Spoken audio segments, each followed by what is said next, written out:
இன்றைக்கி chicken roll பண்ணுற மாதிரி வெயில் ரோல் பண்ணியிருக்கேன். அது எப்படி பண்ணலாம் அப்படின்றத பார்க்கலாம்.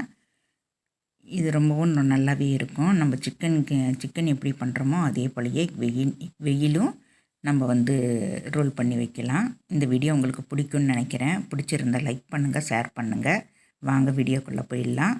இது ஸ்கூலுக்கெல்லாம் கூட வச்சு அனுப்பலாம் குழந்தைங்களுக்கு. அதனால் நான் சின்ன சின்னதாக போட்டிருக்கேன். நம்ம வீட்டில் சாப்பிட்றதா இருந்தால் நல்லா பெருசாகவே போட்டு தாராளமாக வச்சு நம்ம ரோல் பண்ணிக்கலாம். நம்ம பாருங்கள், இது வெயில் தான்.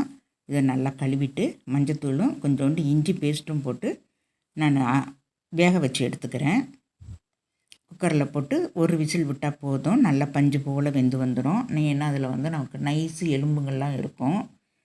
அதனால் அது நமக்கு செட் ஆகாது அது மாதிரி பண்ணுறதுக்கு, ரோல் பண்ணுறதுக்கு. அதனால் நான் குக்கரில் வச்சு விசில் விட்டு நான் எடுத்துக்கிறேன். நம்ம தனியாக நமக்கு சிக்கன் அப்படின்னாக்கா நமக்கு கடையிலேயே நமக்கு நல்லா கொத்தி கொடுத்துருவாங்க. சிக்கனு மட்டன் அப்படின்னா நல்லா கொத்துக்கறி மாதிரி கட் பண்ணி கொடுத்துருவாங்க.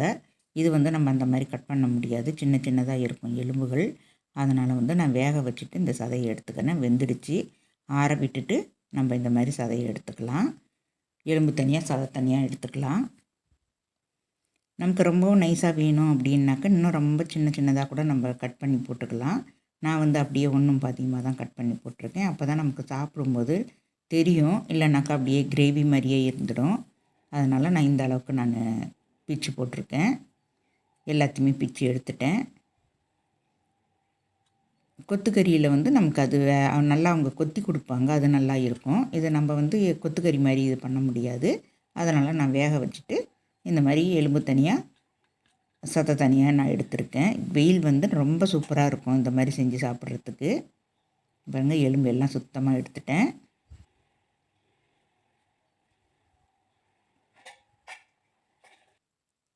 இப்போ நம்ம தாளிச்சோடு விட்டுக்கலாம். நான் கடாயில் ஒரு 2 டேபிள் ஸ்பூன் எண்ணெய் விட்டுருக்கேன். இதில் ஒரு 2 கிராம்பு, சின்னதாக ஒரு பட்டை, கல்பாசி கொஞ்சோண்டு சோம்பு போட்டிருக்கேன். இது கூட மீடியம் சைஸ் வெங்காயம் 1, பச்சை மிளகாய், கருவேப்பிலை அதையும் நான் பொடியாக கட் பண்ணி போட்டுருக்கேன். நல்லா போட்டு வதக்கிக்கலாம். இது வதங்கும் போதே கொஞ்சமாக உப்பு போட்டுக்கலாம். அப்போ தான் நமக்கு சீக்கிரமாக வதங்கி வரும். தக்காளி கூட போடலாம். அது லாஸ்ட்டில் போடணும். அதனால் நான் இப்போ இதில் கொஞ்சமாக நான் போட்டுக்கிறேன். இப்போ இஞ்சி பூண்டு பேஸ்ட்டு அரை டேபிள் ஸ்பூன் போட்டுக்கோங்க. நான் ஏற்கனவே வெயிலில் நான் போட்டிருக்கேன். அதனால் இதில் நான் கொஞ்சம் அரை டீஸ்பூன் போட்டுக்கிறேன். அதையும் நல்லா பச்சை வாடை போகிற வரைக்கும் நல்லா வதக்கிட்டு ஒரு மீடியம் சைஸ் தக்காளி 2 நான் பொடியாக கட் பண்ணி வச்சுருக்கேன். இதையும் நல்லா வதக்கணும். நல்லா வதங்கி வரணும். இப்போ இதுக்கு தேவையான பொருள் போட்டுடலாம். மஞ்சத்தூள், மிளகாய்த்தூள், கரம் மசாலா, ஜீரகத்தூள், மிளகுத்தூள் எல்லாத்தையும் போட்டு ஒன்றா போட்டு நல்லா வதக்கி எடுத்துக்கலாம். பச்சை வடை போகிற மாதிரி நல்லா வதக்கிக்கோங்க. பாருங்கள், இந்த அளவுக்கு நமக்கு வதக்கி வரணும். அப்போ தான் நமக்கு வெயில் நம்ம அதில் போடும்போது அது நல்லா டேஸ்ட்டாகவும் இருக்கும். இப்போ பிச்சு போட்டது எல்லாத்தையும் இதில் நான் போட்டுறேன். பிச்சு போட்ட வெயில் நான் இதில் போட்டுக்கிறேன். இன்னும் உங்களுக்கு சின்ன சின்னதாக வேணும்னாலும் கூட நீங்கள் இன்னும் கூட சின்ன சின்னதாகவே நம்ம கையாலேயே கூட கட் பண்ணி போட்டுக்கலாம். கையாலேயே பிச்சு போட்டு எடுத்துடலாம். நல்லா வதக்கிக்கோங்க. இப்போ நான் வேக வச்ச தண்ணியும் அதிலேயே ஊற்றிட்டேன். அப்போ தான் நமக்கு டேஸ்ட்டு கிடைக்கும். அதனால் தான் நான் கொஞ்சமாக தண்ணி விட்டு வேக வச்சுக்கிட்டேன். கொஞ்சம் உங்களுக்கு தண்ணி வேணும், நம்ம அந்த பச்சை வாடையெல்லாம் போகணும் பார்த்திங்களா, இந்த வெங்காயத்தில் இருக்கிறது, மசாலில் இருக்கிறதெல்லாம். அதனால் நான் இன்னொரு அரை கிளாஸ் நான் தண்ணி விட்டுருக்கேன். அது நல்லா கொதித்து வரட்டும். நல்லா கலந்து விட்டுக்கோங்க. உப்புலாம் இந்த நேரத்தில் சரியாக இருக்குதான்னு பார்த்துக்கோங்க. நான் போட்ட உப்பு எனக்கு கரெக்டாக இருக்குது. அதனால் நான் மேல் கொண்டு நான் உப்பு போட்டுக்கல.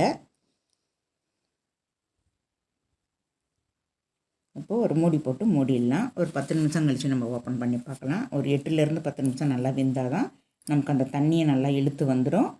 வெங்காயம் அந்த மசாலாலாம் நமக்கு நல்லா வெந்து வந்திருக்கும். இப்போ ஒரு கைப்பிடி அளவுக்கு கொத்தமல்லி போட்டுக்கோங்க. கொத்தமல்லி நம்ம இஷ்டம் தான், நிறையா போட்டுக்கலாம்.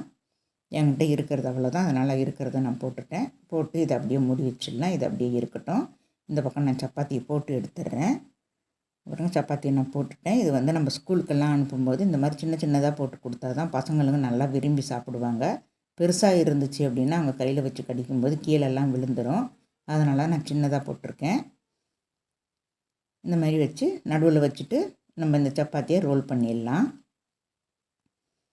பெருசாக வேணும் அப்படின்னாலும் கூட நம்ம பெருசாக செஞ்சு நம்ம வீட்டில் சாப்பிட்றதா இருந்தால் நம்ம பெருசாக செஞ்சு இந்த மாதிரி சிக்கனை வச்சுட்டு சிக்கன் கிரேவியில் வெயில் கிரேவி அதை வச்சுட்டு இது மாதிரி ரோல் பண்ணிடலாம். சிக்கன் ரோல் மாதிரியே தான் இருக்கும். இதுவும் டேஸ்ட்டு நம்ம சாப்பிட்றதுக்கு இன்னும் நல்லா டேஸ்ட்டாக இருக்கும். வெயில் அது உடம்புக்கும் ரொம்ப நல்லது. நீங்களும் இந்த மாதிரி செஞ்சுருக்கீங்களா அப்படின்னு தான் கமெண்ட் பாக்ஸில் சொல்லுங்கள். தேங்க்யூ.